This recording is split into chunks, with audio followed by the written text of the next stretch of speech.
What the fuck is up, people? We are 3 days into the new year, and already we are seeing some crazy shit happening. It is going to be a good year, especially with starting it off like this. So Trump has pulled a pretty goddamn pimp baller move, if you ask me. He has bombed Venezuela, captured their president, did it not only without Congress's approval, but didn't even tell Congress before doing it, and has now done it under the official narrative of targeting drug trafficking and gun control laws, when really it's more about forcing regime change and taking $17 trillion worth of Venezuelan oil by force. Now, if you guys haven't seen this already, this is the video of them bombing Venezuela's capital. Well, I guess this is the outcomes of it, right? Wait, let's see this happen. Boom! Boom! Look at that, guys. Fuck me. Got some Mexicans in the back. I know they're Venezuelan, whatever. They're all Mexican to me. But so, the official narrative is that they were doing this because Nicolas Maduro had some involvement with drugs. And here's Trump talking about it. An assault like people have not seen since World War II to bring outlaw dictator Nicolas Maduro to justice. We don't want to be involved with having somebody else get in, and we have the same situation that we had for the last long period of years. So we are going to run the country until such time as we can do a safe, proper, and judicious transition. So it's pretty interesting that Trump talks a lot about being judicious in this whole process, but doesn't even notify Congress that he's going to do such a thing. And not only did this not approve in Congress, but he didn't even have any previous... He didn't even tell them about this before he did it. This is just him doing it unilaterally and saying, I want to do this, so I'm doing this. And didn't tell anybody. And he says it was because of leakers that he didn't say anything about it. But so much for the president of peace, right? So Fuerte Tiuna, Venezuela's largest military complex, is where Maduro and his wife were captured at their home. Venezuelan ruling party Nahum Fernandez said, the Associated Press reported. The image shows charred vehicles and structures are heavily damaged. This is kind of the outcomes of the shits. And you can kind of tell throughout the first part of this that Trump is reading his, pre-prepared notes, but by the end of it, he's mostly talking about why exactly he did this, and it's mostly because of their oil. Now, this being said, roughly at $57 a barrel, they have 303 billion barrels of oil, and that would make it about $17.3 trillion. And we are about $38 trillion in debt right now. If we take over Venezuela and take all of their oil, we would inherit some of their debt, which is around 150 to 170 billion, but that's only a fraction of how much money they have in oil, which would drastically affect the U.S.'s total national debt, which in my book seems like a win. So oil prices have fallen. This is like one of the only things that have fallen as of recently. This is kind of interesting.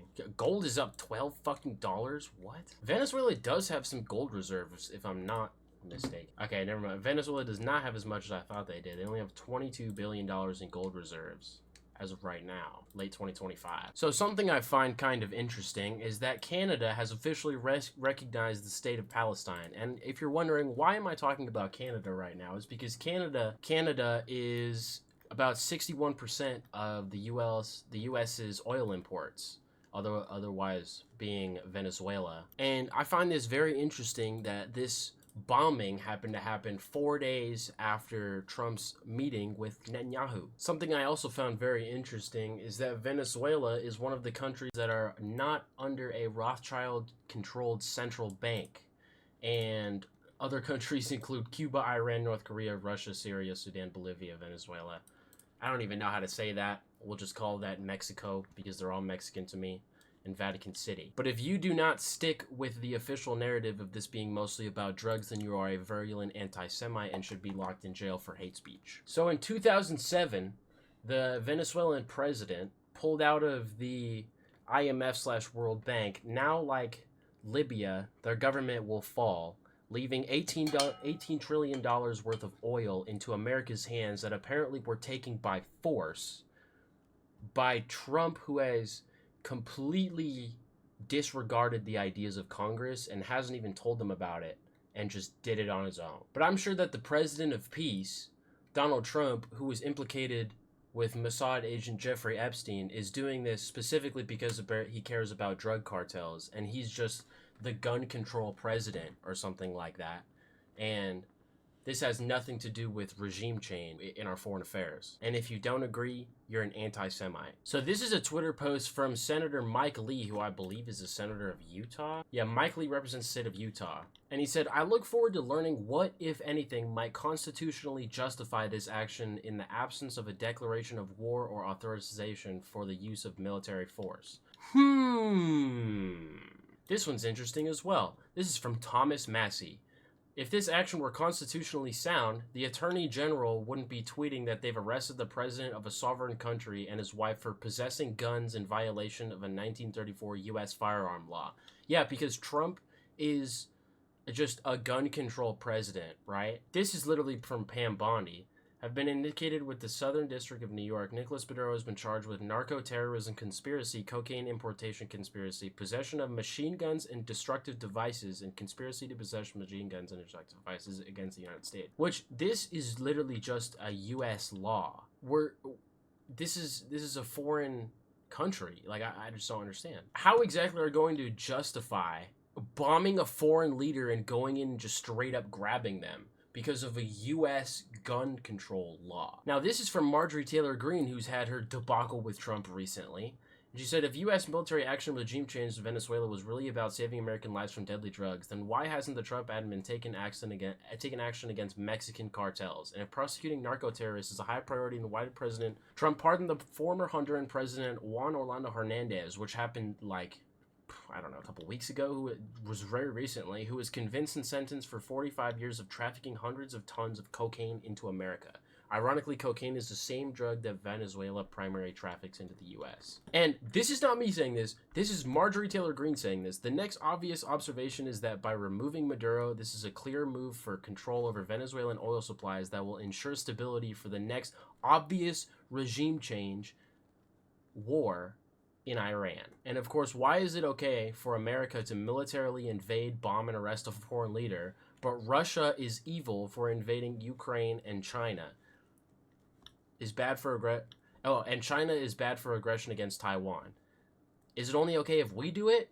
I'm not endorsing Russia or China. And I want to make it a point that people don't like President Maduro, but people were rejoicing that President Maduro is no longer a thing anymore. But people were also rejoicing when Iraqis rejoiced by toppling the Saddam statue. And people keep posting about Venezuelans being happy about this when, like, it doesn't mean that the Iraqi Saddam statue falling wasn't a total clusterfuck as well. Like many people around the world, they like to play games. You have a guy who decides he's going to invite Iran into his country, is going to, do the confiscation of American oil companies, is going to... Whoa, that's interesting. Iran in the country? Whoa, I'm sure that has no implications on Trump's meeting with Netanyahu. Interesting. This is not a president that just talks and does letters and press conferences and, if he says he's serious about something... Whoa, Trump is staring up and down this guy, like, sheesh. And this is something that was a direct threat to the national interest of the United States. And the Whoa! There's a president of peace, by the way. I told him to find his way somewhere else. And President figure out another. He could have been living somewhere else right now, very happy.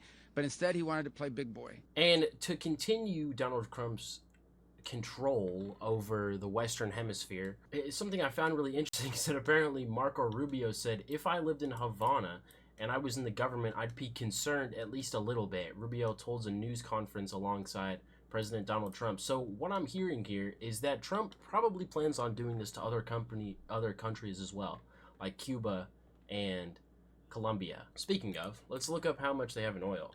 So Cuba does not really have that many barrels of oil, at least in their reserve. It says suggesting up to 4.6 billion barrels of undiscovered oil in the North Cuba Basin alone, which they could have a lot more than they say. But either way, Trump grabbing $17 trillion worth of oil from Venezuela could drastically move the needle on the U.S. debt numbers, to U.S. debt total.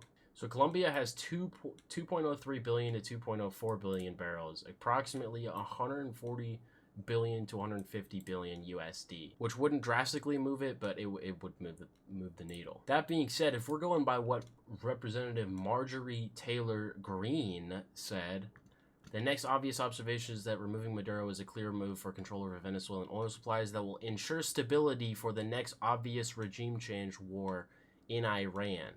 This is a specific move to target regime change for the war in Iran. Tulsi Gabbard says the United States needs to stay out of Venezuela. Let the Venezuelan people determine their future. We don't want other countries to choose our leaders.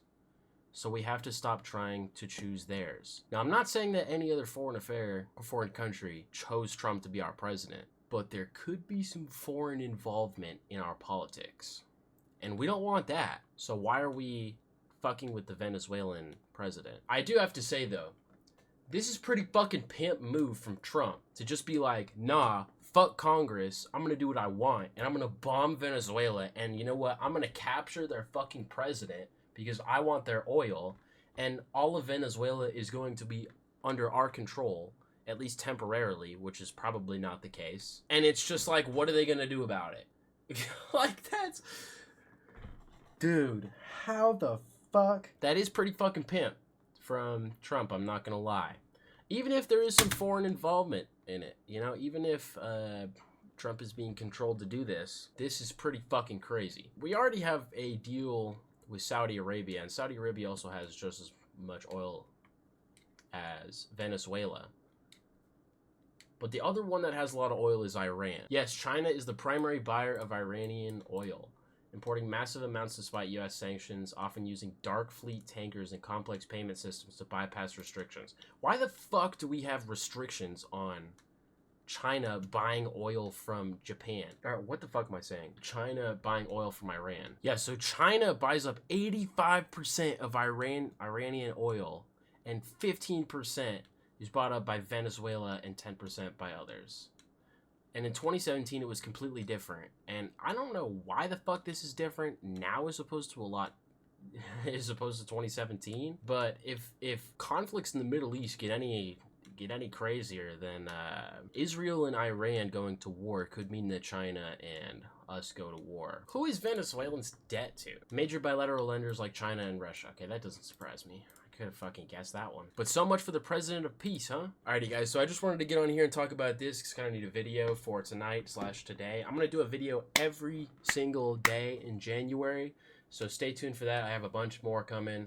This is just that we are 3 days in to January 2026, and it is shaping up to be a good year.